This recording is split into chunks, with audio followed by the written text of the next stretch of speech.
our next lesson, I would like to first address my very specific rules. Para dito yung sa karusa, which is equal na of proper. Okay? You know what it means to be proper. Okay? I want you to always be proper when you are talking. I want you to always be proper when you ask towards your peers and also towards me. And using your phone also be proper. Only use it for academic purpose. You get me? Okay. Now, before proceeding to our next lesson, diba? Itapon mo na ang last lesson about the stages of child development. Wherein, we tackled about how typical development of certain individuals looks like, diba? Ito ang infant, early childhood, middle childhood, and adolescence, I mean. And now, wala ko ipakita na certain clip ninyo. So, Sanchez! Ay! What? Mag-isang play. So, immature din ay, by the way, immature na siya. So, isa may nakapamilyar sa maong movie. Yes, Daddy. So, for you, what is the movie all about there? Okay, no? It's about gift down. It's about being intelligent. No? By the way, the movie is all about not two main characters. He portrayed the anthropist strongly, Kristen Reyes, wherein they have what we call intelligence higher. They are dominant, superior to other children. And next video clip. What's that? Okay, yes, what's the very old Bible Diaz of si Carlos Yulo na very talented in terms of sports. Ilan yung represent ang Philippines in terms of sport. Mayo sila, they express their badly in that certain sports. Ideally, sa weightlifting, para si Carlos Yulo sa gymnastics. Now, in regards to that, I would like to introduce to you our topic for this afternoon about, everybody read, gifted and talented learners. So, we know naman that being gifted and talented it express being excellence in different areas. Now, to more specific, I would like to specify the two. Okay? So, let's first identify kung kay kalahian sa tuha. So, ini idea. Kung kay kalahian, kung may gifted ang students, while talented students. Any idea from that? The distinctive two. Yes, Dad. Okay. Okay, very good, no? If you say gifted, it means they are excellent or extraordinary. They are extraordinary in various academic areas. They are therefore, they dominate not only in one academic area but two. For example, sa student, sa gifted student, maayo siya dili lang sa math, also sa English. Dili lang sa science, also sa Filipino and others. So, na ang gifted kumaga dili lang siya maayo sa usa, also sa uban pa. Well, ngayon ang talented means they are extraordinary or they are excel in only specific area. Okay, when in specific areas, maayo sila sa mga sa usa ka batan or only in specific. Am I right? Okay. So, for example sa gifted, by the way, only siya ang movie na The Gifted ni Ann Corpus of ni Bea. While kung mayroong tao talented, mo niya ang example po sa talented. Kani sila Carl Yulo of si Idolin Diaz. So muna rin kalahiyan na kung gifted, mas dominant sila sa academic areas. While kung talented, on the specific areas, it could be on sports and music or others. Now, to proceed,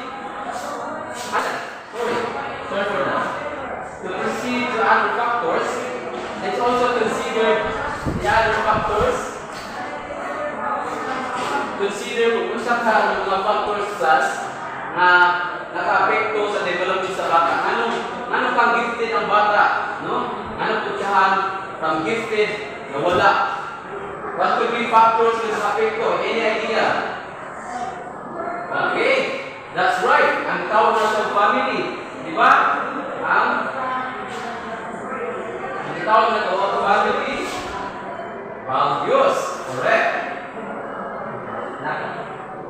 So, kung mayroon sa family values, very common. No? Kasi we know naman family is the first foundation of development and the learning of skills sa mga bata. Now, I would like to introduce po what are the positive attributes and the negative attributes sa family values. Diba, kung mayroon tayo positive, siyempre, ang parents na nag-support yun sa interest sa bata. While kung mayroon negative, it could be, no, ang possible na, like for example, scenario, ang bata gusto mo volleyball baron. Apart siya sa volleyball, team sa school. But, because of lack of support, nanamod yun na yung tawag na ito o parent consent baron. Then wala isugot ang parents kay ayun lagi, sila gusto na malayo lang anak. So mo to, wala na yung babag, hawa at develop ang development or ang skills sa mga bata. Do you get me? Okay, good. Now next, let's also talk about factors of genetic. So if you say genetic, muna yung tawag na inborn development. No, it could be pag-panganak pa lang sa bata, naano siya ay intelligence, di ba? Nalang ipagtawag na ito sa gifted na daan pag-panganak pa lang. So, it possess positive attributes. Well, kung mayroon ka negative, anak ng mga bata na ay gitawag na ito genetical impairments. So, it could be ng mga bata na gitawag na autism, di ba? No, they are very vulnerable in development and others. Namo nang naka-apekto po sa ilang progress, ilang development. So next, factors is what we call, ano na siya? Ilan siya may po? Ay, nawa.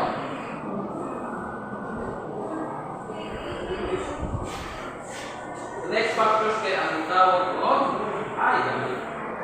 Ang igahin siya. Okay, there you go. Ang tawag ko, educational.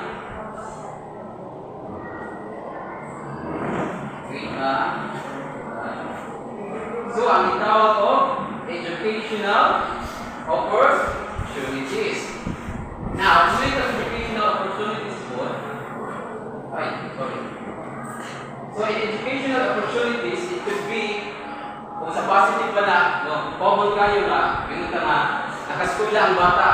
So, that specific opportunities, naka-learn ang bata na progress and progress, natagaan mo, pagtagad.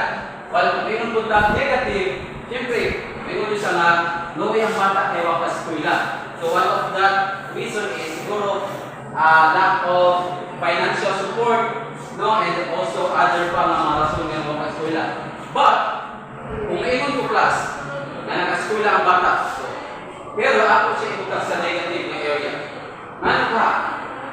Even though nakaskwela ang bata, mayroon ko nga, wadya mo na-develop ang iyang skills or ang iyang gift.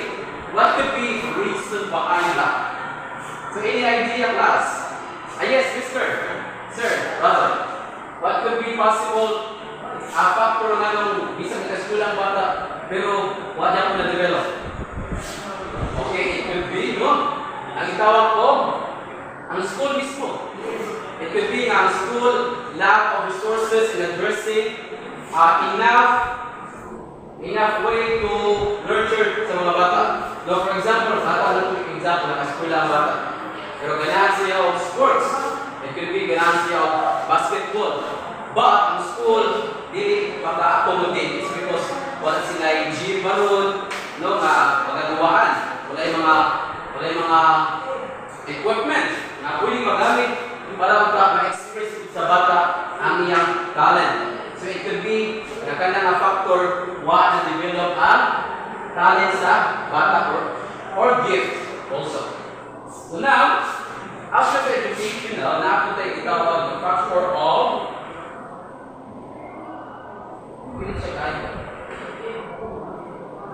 so, a factor na itawag of personality and interest. Yes, kung may personality and interest, what comes to our mind Manjot? Kung may personality and interest. Yes, very good. Our own desires, ang kagustuhan. No, kung may personality and interest and they're positive, what it could be? Like for example, imong kagustuhan niya, makapili na na. Then syempre, maulay na naguyod mo nga ma-express mo ang imong kagustuhan in that certain area. And because of that, ang development, ang progress, na-sustain, and na-develop pa. But, if you say, negative, what about kung may personality and interest, but in negative areas na? So, sa kami specific scenario.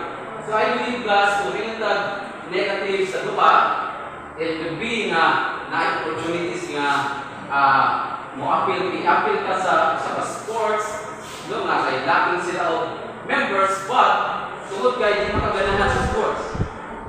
O hindi unta kayo pa, pero hindi makaganahan. Di man na mo lahi, di mo interest. So, why you grab opportunity is because di kaganahan. So, it could be that is a negative in which na-develop unta ng specific area, but wala na-develop is because wala lahi. So, it could be like that.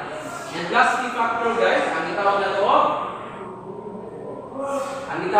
health, syempre. If I say health, it is the situation, it can be our mental health, physical health, social health, and others.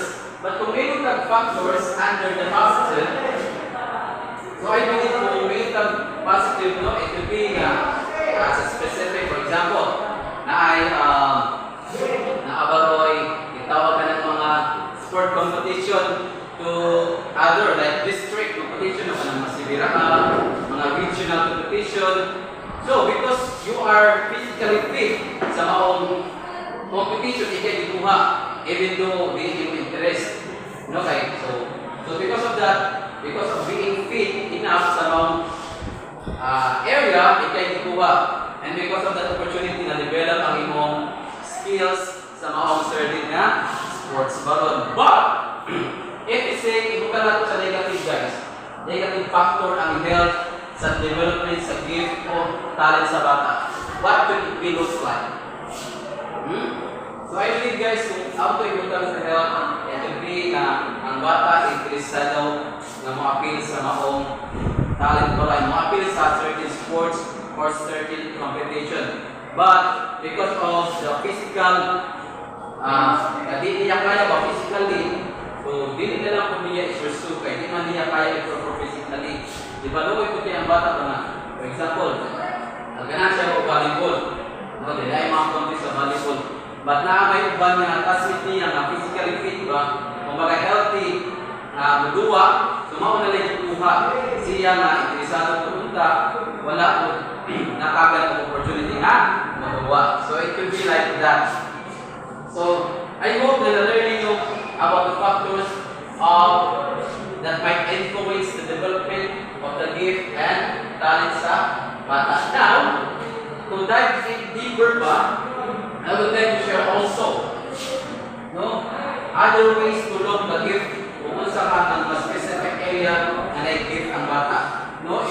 This certain theory proposed by Howard Gardner, ang tawag na itong multiple intelligence. So under sa multiple intelligence, there are 9 specific intelligence nga develop. Ang tawag na ito first, ang spatial, second, naturalist, musical, logical, mathematical, existential, interpersonal, bodily, kinesthetic, linguistic, and interpersonal. So to give you more definition, kung may spatial guys, they can easily visualize abstract things. Like, imagine na nila, parehan ng mga architects, di ba? Kung magkanaw sila of properties, they can easily manipulate object na dapat ma-emphasize sa lugar. It should be the foundation, ingani para mas sikod ang himuon nga properties. So it could be like that. So they can easily visualize ba kung tawagin na nila tinatawag, kaya na nilang makakot. So next, kung may naturalist, they can understand living objects. So when we can living, no, they can easily, what we call this, manage kung they can easily, like kung mga panangitaw na itong mga plantito, di ba? Hindi kayo sila sa plants. Kabaw sila kung sa dapat soil gamiton, I mean, yung taba, soil, kalag na ito. Soil, gamiton, kung sa mga amount ng water na gamiton sa plants, kung sa nutrition also. So, ang example ko na ang naturalist, siyempre ang ating mga farmers, di ba? Kabaw ang mga farmers kung sa na-season magtanong, kung sa na-season mag-harvest. So, they can easily understand the life cycle of sa ilang mga pagtanong. So, next, ang itawag ng musical. Siyempre, musical. Sa'yo na kayo. Example natin sa mga writers, mga singers, di ba? They can easily manipulate music. And also, they can easily what we call this, articulate sound effectively with accuracy as well. So next, ang itawag na ito, existential. So kung may existential means, what we call this, no? Kung kayo sila, baka nagdagan kayo sila pautanan silang mahuna. Anong ikaw, anong mabatay ang tao, anong ipakatawa ang tao, kung sa'y purpose sa tao. Ilan na ba, no? Like for example, ang kanang mga philosopher, di ba? They have questioned their mind about theories of existence sa tao, evolution sa tao, ilan na ba, di ba? More on mental process. So next, guys, ang itawag na ito, interpersonal. If a person is interpersonal, na siya interpersonal intelligence, mayo kayo siya makipag-abi-abi. Diba, mayo kayo siya budalang tao, convincing ang iyong verbal words, and umiyak ko, physical. So, kung may interpersonal ang tao, it could be mayo ko siya in communication skills. Mayo ko siya mamakot, no? Mayo ko siya ma-address sa iyong idea, in which ang tao, madali yun. It could be, ang example anak, ng mga sales lady, di ba? May kasi sila, minamang, kay mga iho na. So, example anak, ang mga politician po, kayo correct, mangilan, ang mga politician, joke lang ito. Na may kayo ba, buwag niya ang mga interpersonal na tao. So, next guys, is the bodily kinesthetic intelligence. If it's a bodily kinesthetic intelligence, they can easily manipulate their body through their mental coordination. For example, nakananghiling kayo sayaw, di ba? Gawin ang sila mo think, kaya na nila po through physically. Di ba? Kaya kung kayo manggod, pareha na ito na may kayo muna nga mo niyang step, pero iba, action na gahit itaglawas. Listen kayo sa doon ang atong yun na una. But if you are bodily kinesthetic intelligent, you can be able to manipulate action by your imagination. It could be also, ang example ko dala is kanang mga athletes. Diba na? Pareha ni Carciolo, diba? Bayo kayo siya mo, manipulate sa iyang lawas, performing the gymnast sports. So next guys, is bitawag na ito, linguistic. So, kung kabantay mo ang linguistic o interpersonal na siya ay similar sa gamay, but lahat siya yako nga differences. Kung may linguistic guys, it focus on the language used sa tao. No, mayo kayo siya mo, what they call, articulate was the words in which very journalistic na yung dating pagkasturya. No, if they linguistic from the words, the language itself.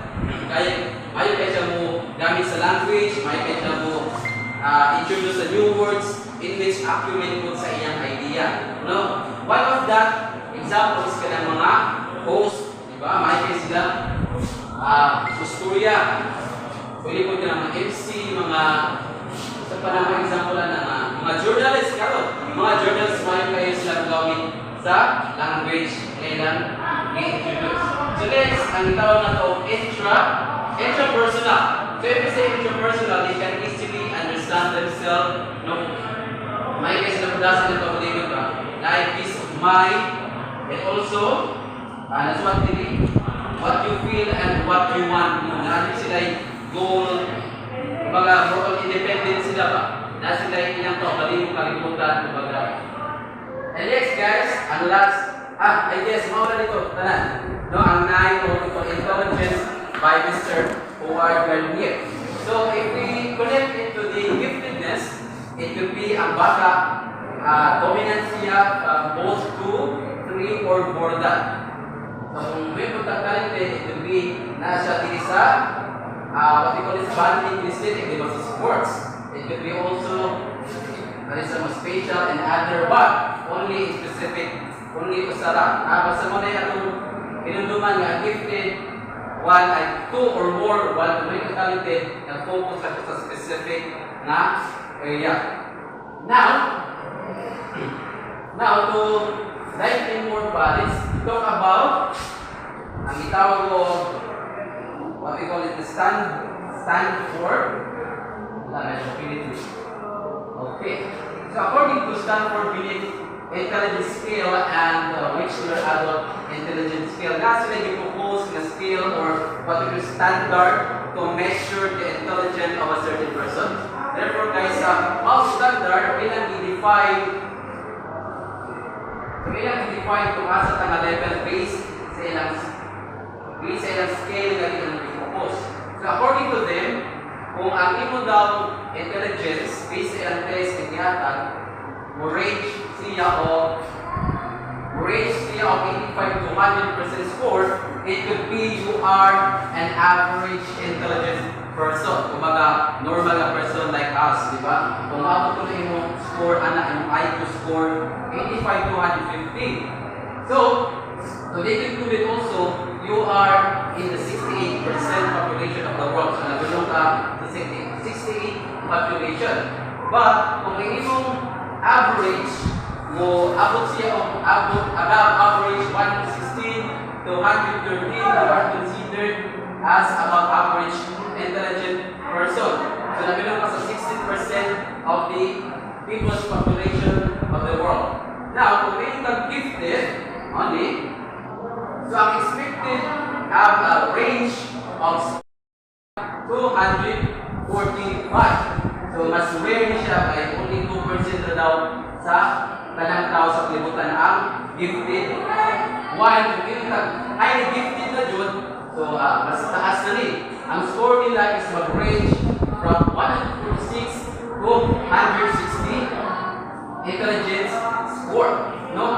Nasud na diri ang 1% of the population of the world. While kung yung mas high pa dyan, it will be you are profoundly gifted.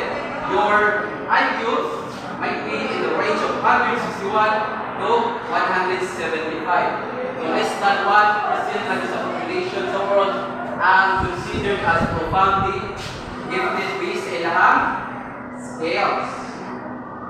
And now, kung yung intellectually disabled, na mga person nga na mga mental disorder, struggle sila by their mental illness, it will be ang 54. 3, go. Okay, according to the study of Stanford Binet Intelligence Scales and the Wechsler Adult Intelligence Scales, they concluded that intelligence can be measured by an tawag nila of IQ test. So they based on study class, they believe that every person have range of IQ scores. So akong studihan kung asa ka pwede na dulo. So first, kung atong IQ score mag-range from 85 to 115, it will be we are an average intelligence person, no mga common person ba. So first na is 68% to all of the population of the world. While kung yung tao above average, ang atong score na mag-range from 116 to 130 IQ test, and only 16% of the population exists in that specific IQ test. Now, kung may na ito gifted, mabilong na siya sa gifted, ang gifted na person, moabot ang ilang IQ test with a range of 131 to 145. It could be taas na ang ilang intelligence, not only in one but multiple learning or academic areas. Now, kung may tawag highly gifted, so taas pa yun. Kung highly gifted na ka, your score will be in range of 146 to 160. You are included in the 1% of the population of the world. Now, kung mas taas pa din yung score, maabot siya o 161 to 175, you are considered as a profoundly gifted, intelligent person. So, bright and bright na. No, niabot na mo si Albert Einstein na IQ. But, if you say you are intellectually disabled, no ka na bang nag-struggle ka by use of your mentality, you are nabilong ka, ani na less than 1% nga expected range of your intelligence might be from 40 to 54 score. But kani siya, based on this ilang study, and based on this test, therefore guys, it could be ang kaning a certain test, it could be biased because ang test may matakabaw, di ba? It depends only to the test kung nga i-introduce. So now, let's proceed guys to how to identify specific individual. Kung saan ka pag-identify kung gifted ang tao. No, as a teacher, it is very crucial to us to know how to identify where our students dominate is. So first, ang tuhatod is to correct that is to locate.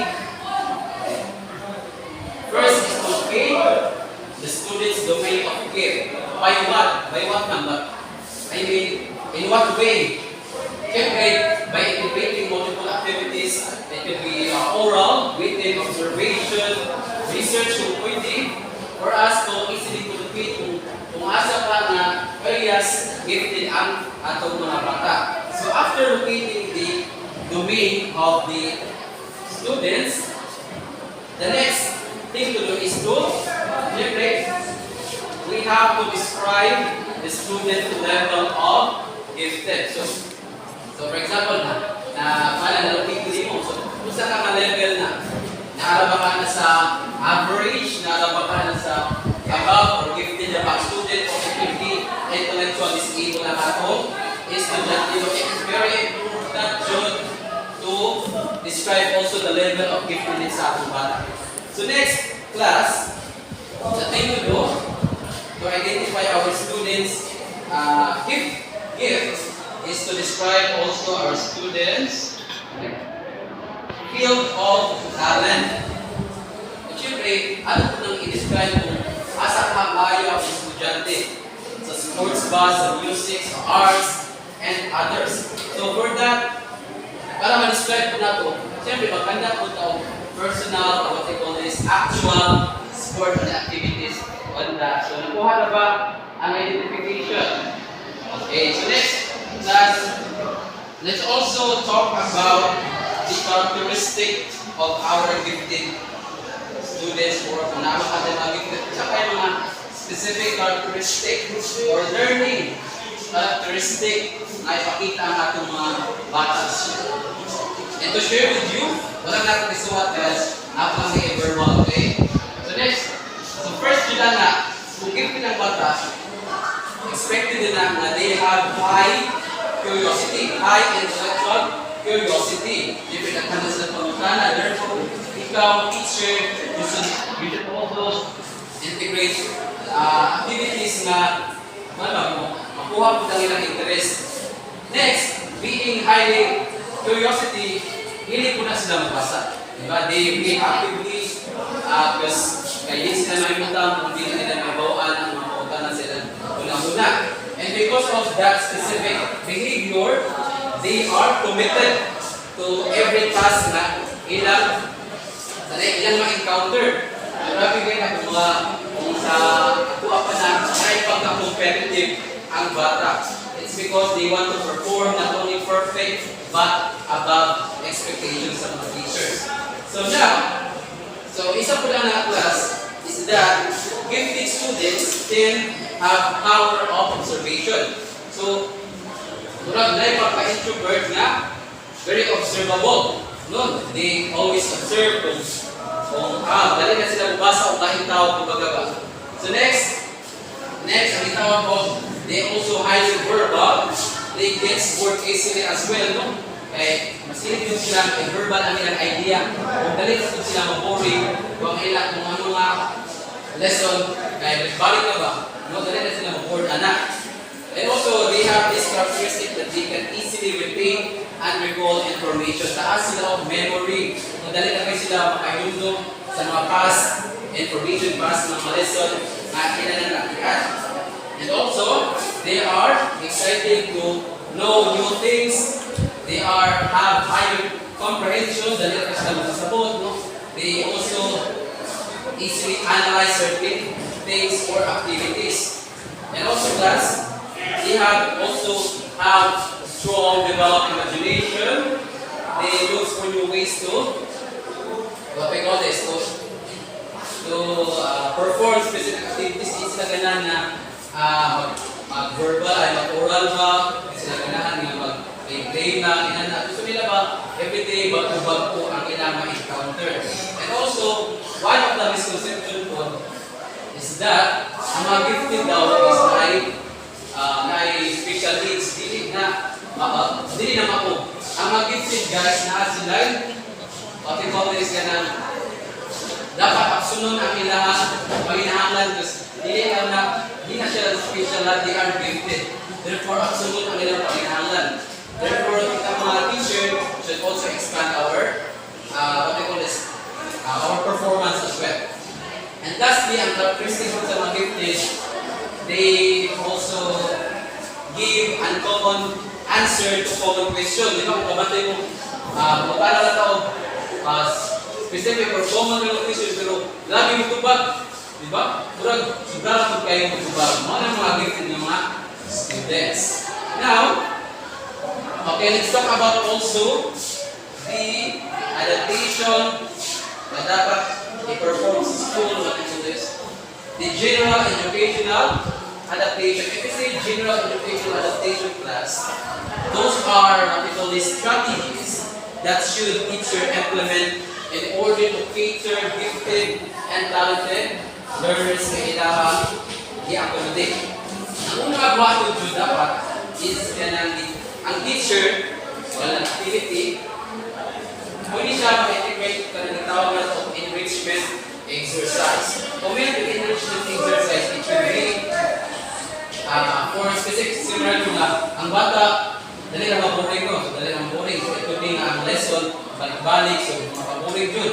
So, having enrichment exercise, it could be nga, magpa-debate ko. So, ang debate, so bago. So, makakuha yun na, makakuha sa atensyon sa gifted na bata. Gusto man niya sa gifted na bata, gusto rin siya disunod. So, mana, kung having enrichment exercise, nakong chance na makuha nila ang atensyon, hindi ma-board ang mga gifted natin na students. So next, adaptation, ang ikaw na to, apply acceleration. Kung saan ang acceleration yan? So example na ng acceleration class is ka ng lamig na gifted ang bata. So kung may acceleration, it could be ang bata wait for sila gifted. So ang lesson na ang lesson na ito i-accelerate. So, ang iyang grade 4 siya ron, but iyang reason is for grade 4 and grade 5. So, in that way, mahuman na niya in 1 school year lang. So, in next school year, namin mo na siya grade 6. So, mga example sa acceleration. Or, napunta yung tawag ko, summer classes. Pwede na ito i-enroll na natin mga gifted student for summer classes for them to advance pa. Advance para ma-reach ang ilang expectation towards education. And next, is to integrate open questioning. Like, simple as that, nag-discuss ka. O tanong di mo, while nag-discuss ka, di ba? Simple as that. In that way, magkuha din ang attention sa imong estudyante, especially sa mga, para di ma-board ang mga gifted na itong mga students. So next class is to have leadership roles. Pag-groupings ka, kung mahimo, unahon dyan ang mga gifted student na ito naman. Kung yung leader ba, it's because of Lord, siyempre, kamao sila kayo. So kung iwo silang himong miyembro, dali mo sila mag-board kay, kapag sila sa mga kapaligid, maayos sila, so mga nagdanaan sila na yung leader, most of the time. So next, adaptation class, ikaw extensive reading. So if you have extensive reading, it could be nga mag-implement ka nga, oy class, have read advanced reading about any, or they do, local ba sa specific na itapos next meeting. Extensive reading is important din para mas mo ilan pa ang reading habit sa bata. So next is to integrate long-term activities. Kung sa mga long-term activities nga ito na again, it could be kanang itawag ng research, di ba? Ang research, hindi ka nanak na nga at mahuman. So for gifted students, nice ko na ang research kay pang long-term din siya ba? Kung kayo mahuman, kay analysis, calculation, observation, napalay, survey, o kung pa. So dito ang research, i-implement sa mga gifted students for them to actively participate in school activities. And lastly, ang tawag na ito maura dito. Maura ito ang mga general adaptation for educational purposes. And I hope na na-deliver na po ang mga factors that affects gifted and talented education. So, any concern or question, class? Okay, wala. So now, for your application, so I want you to group into two. So ano na lang, group 1 and group 2. Now, what you have to do is, pagpili mo isa ka picture ani. Sige, ikaw inyuhanin nga group and also inyuhanin nga group. So for the specific picture, no, na may question sa inyo is, kung kamo ang main character sa mga movie, how will you address respect toward your peers, especially sa mga low learners. Okay, mag-gifted mo, gifted mo. Sa man magpapaagi na ma-address nyo ng respect ba, even though mga low learner ang inyong kaupat. Sa mga na inyong question. Bali sa pikas, if kamo ang main character, kaling bata, how will you address yourself na nanginahanglan ko more supports, nanginahanglan ko dili lang special but also advanced na support. So, kung saan man yung paagi na ma-address ninyo ang maong pangilhanglan, hindi lang sa inyong parents o sa inyong teacher. So, do you get me? Okay, now, but before that, let me read the criteria for grading sa maong ato ang activity room. For the message, it's only 10 points. Organization, 5 points. Relevance, 10 points. And also, i-apply ko na ito ang grammar, para magawa ko na 5 points. But the thing you do, at least may tawag ko 5 pick words in which ikaw una dahil. So, magkatagaw 2 words, then iya kung sumahil 2 words in which related to the picture is a question. So, gets na ba? Okay, so now it's performed. Okay, nanaman ang isa. Sorry, kita sa pikas. Okay, very good. Okay, next. Ano na punta sa ato ang assessment. For our assessment, nara ko specific one question. So, my question is, so question, isuot na siya sa one half yellow paper ha. So, in what way you can address support to students who are gifted or talented if you are, number 1, so if you are a parent, in what way man i-address mo ang support kung ikaw parents ka sa gifted nga bata. Second, if you are a teacher. Then lastly, number 3, if you are a friend sa mga gifted nga bata. State lang dito kung saan ka pamaagi na ma-address ang support. So I will give you 10 minutes to answer. Okay, pass your papers. Okay, thank you. Nana lang ang papel. So now before I end my lesson today, I would like to request 2 students to answer my questions. So ikaw lang tayo, ikaw ang tutoy. So for you, what specific areas na you are dominant with? So and what are those factors na nakatabang no, naka-enhance pa ang imong interest ana? Okay, thank you. Very good, no? It could be family values, at a strong family values, we can easily develop ang natural interest sa mga butang-butang. How about you, Boy? What specific interest na nag-enjoy mo siya ka, pero wala mo na-pursue after? Okay, those sports, good. Why? Why man? What are the reasons ka or challenges? Challenges, rather, nga yung barriers ano. Okay, syempre, no, ang mga ato yung lack of resources, just like, iso yung i-pursue ang ato ng grades ko, lack of resources. So I guess that would be all class. Goodbye and thank you.